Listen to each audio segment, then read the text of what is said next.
Pay attention to the quality of tone. Really try to match each note, ascending and then of course descending.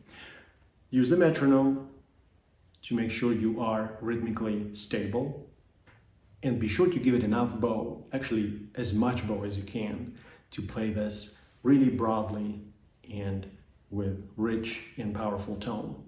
If you enjoyed this video, please give it a thumbs up and subscribe to my channel. Also, I invite you to visit my website, where there's more information regarding the online lessons I teach. Thank you for watching.